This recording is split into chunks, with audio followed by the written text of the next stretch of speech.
mga Mars, sa 40 days vlog dahil linggo nga ngayon ay nandito nga kami sa farm. Hapon na rin kami nakapunta dito mga Mari dahil nung umaga ay meron nga kaming transaction. Nandito kami sa likod ng bahay ng hipag ko mga Mari. Maraming ang tanim dito mga Mari na akala mo talaga ay probinsyang probinsya. Ang tatabangan ng kalamansi dito mga Mari. Halos lahat na nga dito mga Mari ay nandito na nga tinanim na nga dito ng hipag ko. At meron nga din sila dito alaga na pusa, aso at native na manok. Kung meron ngang native na manok dito mga Mari ay meron nga din silang papaya. Meron ding malunggay, meron ding dahon ng sili mga Mari. Kaya sabi ko nga sa inyo mga Mari ay nandito na nga lahat. Ang dami mo nga ang pagkakaabalahan dito mga Mari lalo na nandito ka sa farm. Ayun nga mga Mari may talong pa. Pati nga dalawa kong anak mga Mari ay nakaiwas nga sila sa cellphone. Dahil kapag nasa Pasig nga kami mga Mari ay palagi nga silang nagsiselfone. Yung isang araw mo nga dito mga Mari ay talagang malilibang ka. Ang bilis ng oras kapag nasa farm. Ang sarap pati mga Mari yung simoy ng hangin. Isa pa mga Mari ay wala ngang marites. Grabe, ang sarap talaga tumambay dito. Oh, yun.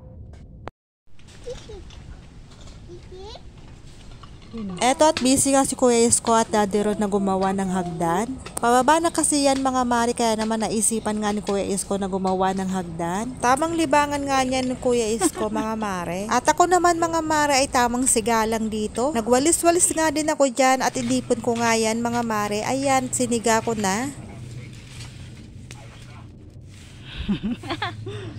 Ganda ba? Ganda dito, di ba? Gusto mo dito tayo? Gusto mo dito tayo tira? Ay? Gusto mo dito? Tira tayo dito? O sige.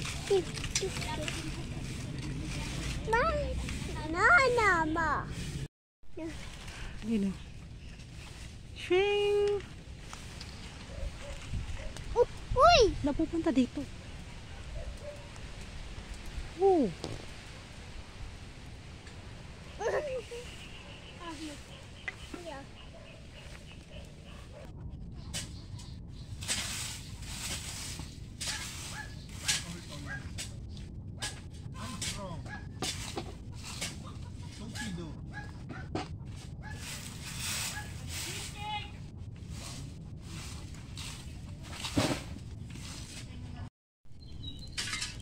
Ayan, gabi na nga rin to mga Mari at tamang tambay na nga lang din kami dito sa farm. Siyempre habang tambay mga Mari, alam nyo na mangyayari, meron silang pa red horse.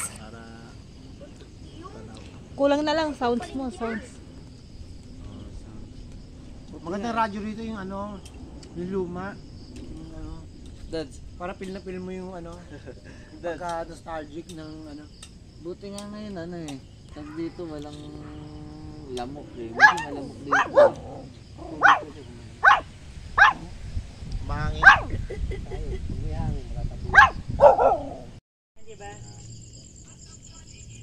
Asa na? Kurita yan. Kurita. Patay na yan si Kurita.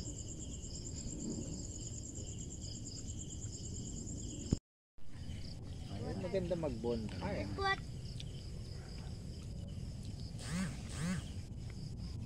Payapa. Hindi lang kulang dito para paghugas ng kamay dun.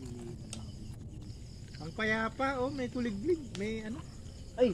Dad, sakto-sakto bago ka umalis. Ano ba yan? Puro kahoy? Oo. Maganda yan, hotdog marshmallow. Ayun o. Para kang campers yan. Walang hotdog. Hanap ka doon. Hanap ka doon, dali.